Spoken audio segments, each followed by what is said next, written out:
Supreme Court में chief justice of Pakistan justice Asif Saeed Khosa की सरबराही में 3 रुकनी बेंच ने लाहौर हाई कोर्ट बार की दरख्वास्त पर परवेज मुशर्रफ संगीन गद्दारी केस की जल्द समाअत की दरख्वास्त पर समाअत की और दौरान समाअत चीफ जस्टिस ऑफ पाकिस्तान ने इस्तफसार किया कि क्या मुलजिम परवेज मुशर्रफ ने 2 मई को पेश होने की यकीन दहानी करवाई है। अगर परवेज मुशर्रफ अपनी कमिटमेंट पर पूरा नहीं उतरते तो क्या होगा। इस मामले को ओपन हैंडेड नहीं छोड़ा जा सकता। विफाकी वजीर इत्तलात फवाद चौधरी का इस मामले पर बयान आया है और उन्होंने ये कहा है कि साबिक सदर परवेज मुशर्रफ शदीद अलील हैं। तिब्बी बुनियादों पर अदालत से उन्हें भी उतना ही रिलीफ मिलना चाहिए जितना नवाज शरीफ साहब को मिला है। इसी पर हम गुफ्तगू करेंगे अपने पैनल से। सवाल इस तरह से है, गद्दारी के तरफ 2 मई को पेश न हुए तो दिफा का हक खत्म हो जाएगा। सुप्रीम कोर्ट मुशर्रफ को भी नवाज शरीफ की तरह रिलीफ मिलना चाहिए। फवाद चौधरी आपसे ये जानना चाहेंगे कि क्या साबिक सदर परवेज मुशर्रफ को नवाज शरीफ की तरह रिलीफ मिलना चाहिए, हाँ या नहीं। सबसे पहले हफीजुल्लाह न्याई साहब की तरफ जाएंगे। न्याई साहब, सुप्रीम कोर्ट के रिमार्क्स और उस पर फवाद चौधरी साहब का रद्द अमल किस तरह देख रहे हैं इसको आप? मुझे नहीं पता कि फवाद चौधरी साहब ने किस तनाजुर में ये बात की है। रिलीफ तो उनको मिल चुका है, इस रिलीफ के ऊपर तो गए हैं। उनको कहा गया कि उनके इलाज के लिए बैठ जाना है।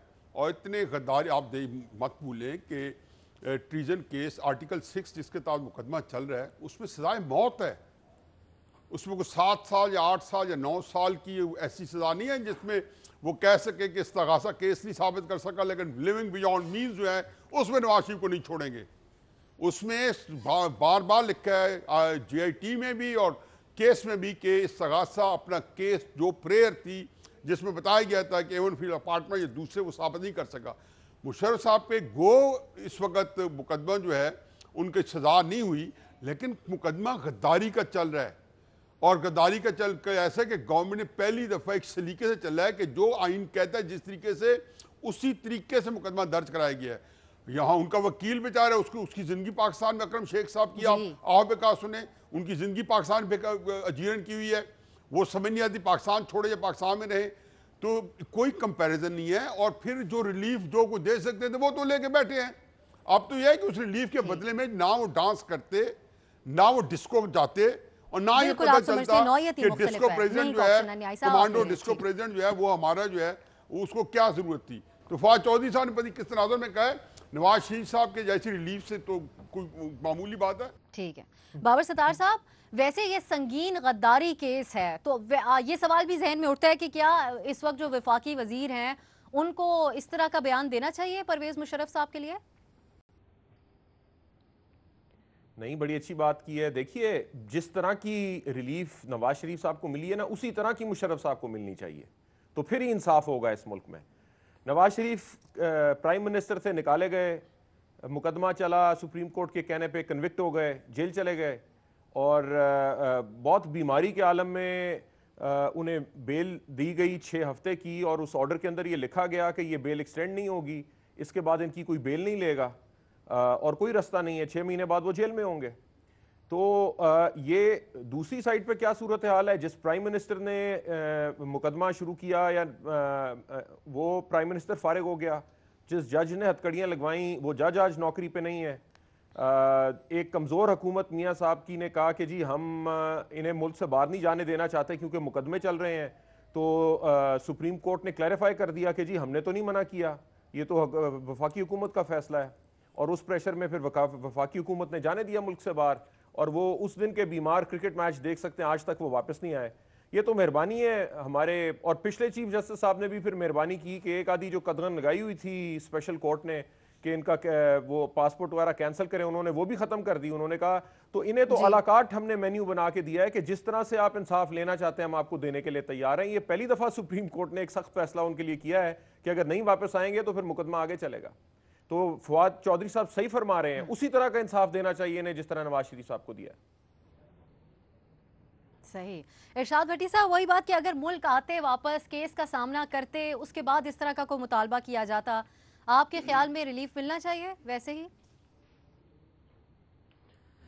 कितना और रिलीफ देंगे हम सब, कितना और रिलीफ देना चाहिए? कभी इस पर गुस्सा नहीं आता कि ये क्या करने आए थे, क्या कर गए? कभी इस पर शर्मिंदगी नहीं होती कि इनको तो ज़्यादा सजाएं मिलनी चाहिए थी, क्योंकि इन पर तो 22 करोड़ की रिस्पॉन्सिबिलिटी थी। इनको तो सब पता था। कभी इस पर खौफ खुदा नहीं आता कि 80,000 जेब कुतरे, जूते, पंखे चोर, मोबाइल चोर, धनिया चोर, मुर्गी चोर जानवरों की तरह जेलों में हैं और ये नस्लें नस्लें लूटने वाले हमारी ममता की छाँव में हैं। कितना और रिलीफ चाहिए मुल्ज़िम परवेज़ मुशर्रफ को, अल्लाह इन्हें सेहत दे, अदालतें बुला बुला कर बूढ़ी हो गई। कितना और रिलीफ चाहिए मुजरम नवाज शरीफ को, अल्लाह इन्हें सेहत दे, अब तो इनका नाम रिलीफ शरीफ रख देना चाहिए। इसके बाद फिर जरदारी साहब एंड कंपनी को रिलीफ दे दें, फिर डार साहब को रिलीफ दे दें, फिर हसन हुसैन को रिलीफ दे दें, फिर जो मुल्क के अंदर करप्शन के इल्ज़ामात वाले उनको रिलीफ दे दें, फिर जो आइंदा लूटेंगे उनको एडवांस रिलीफ दे दें। और अगर चुटकी भर रिलीफ बच जाए, अगर चुटकी भर रिलीफ बच जाए तो वो रख लें, ताकि फिर ये जब दोबारा करें तो इनको दोबारा रिलीफ दे दें। नहीं एक ऑप्शन आप ले रहे हैं। हसन निसार साहब, ये कंपैरिजन दुरुस्त है फवाद चौधरी साहब की तरफ से, और आपके ख्याल में मिलना चाहिए रिलीफ नवाज शरीफ साहब की तरह परवेज मुशर्रफ साहब को भी? देखें अच्छा, ये तो फवाद चौधरी साहब ने जो कहा ठीक कहा, जो आप पूछ रहे हैं वो भी ठीक है। मैं तो एक बुनियादी सी बात कर रहा हूँ, हम किस लेवल पे आ गए हैं कि किस तरह की गुफ्तगू पे मजबूर कर दिया गया है। ये एक बुनियादी बात है, हर पाकिस्तानी की ख्वाहिश और ख्वाब है कि हर पाकिस्तानी को यकसां तकलीफ और एक जैसा रिलीफ मिलना चाहिए। इस पे कौन सी साइंस है? ये कैसा अजीब सवाल है। रियासत होगी माँ के जैसी, वो माँ 3 बच्चों को छोड़ के आशना के साथ भाग गई, वो भी है तो माँ ही। ये तो सवाल ही नहीं बनता। हमारी बदकिस्मती है कि हम इस तरह के सवाल पूछने पे वाकई मजबूर हैं। यू आर जस्टिफाइड, पूछना बनता है क्या? सबको एक जैसी तकलीफ है तो सब शेयर करो, रिलीफ है तो सब शेयर करो। कौम तो फिर इसी को कहते हैं, वरना तो भानुमती का कुनबा है, वो अशराफिया है, वो अशराफ है, कोई अजलाफ है। अल्लाह अल्लाह खैर चला। बस मैंने तो एक असूली बात की है। जी आई एम थ्रू। ठीक, हाँ का ऑप्शन आप ले रहे हैं। सलीम साफ़ी साहब, जो अदालती रिमार्क्स हैं उसको देखते हुए लगता है इस बार के ये केस किसी नहज तक पहुंचेगा, और सवाल के जवाब में आप क्या ऑप्शन लेंगे?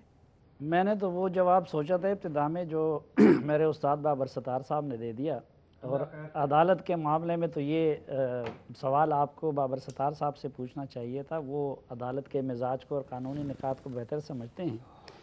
लेकिन मेरे ख्याल में एक तो देखें कि दोनों के जराइम में भी जो नवाज़ शरीफ साहब का जुर्म है उसकी सज़ा गालिबन मौत नहीं है, या लेकिन जो मुशर्रफ साहब का है वो पाकिस्तान के आइन की रूह से संगीन तरीन जो जुर्म है वो है।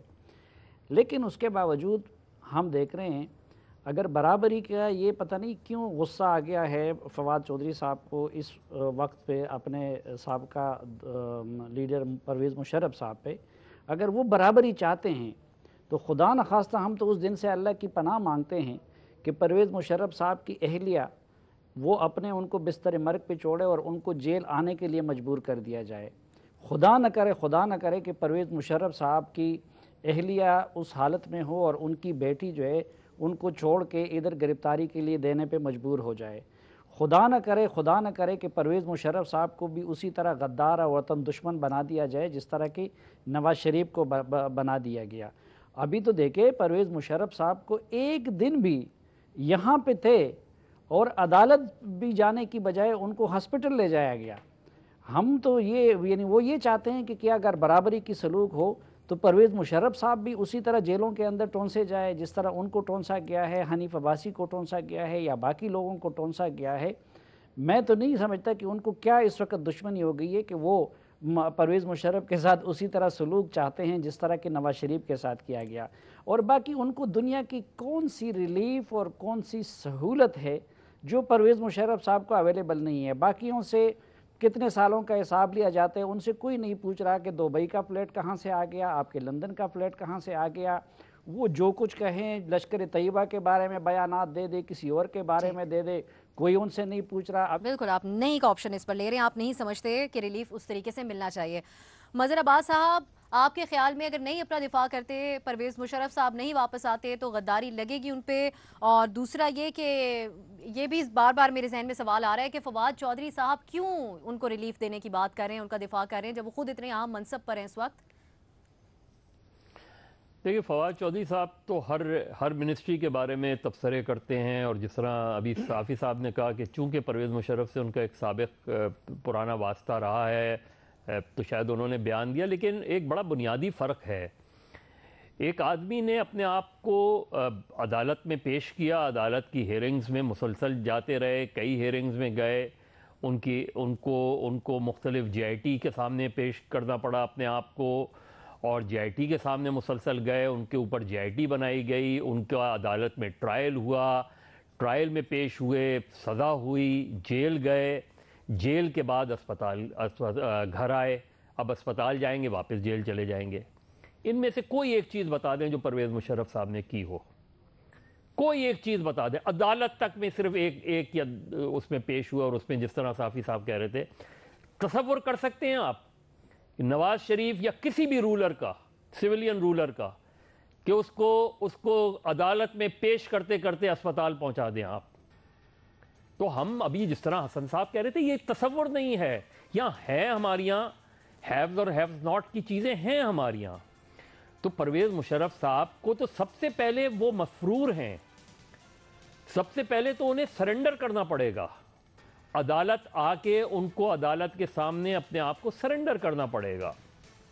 रिलीफ तो सरेंडर के बाद आएगी, रिलीफ तो उस वक्त आएगी जब आप सरेंडर करेंगे, अदालत के सामने दरख्वास्त करेंगे, अदालत आपकी दरख्वास्त एक्सेप्ट करती है नहीं करती, और जाहिर है वो बीमार है, उनको रिलीफ मिलेगा, मुझे पूरा यकीन है कि मिलेगा, लेकिन क्या वो पेश होंगे नहीं होंगे, ये अभी तक एक सवालिया निशान है।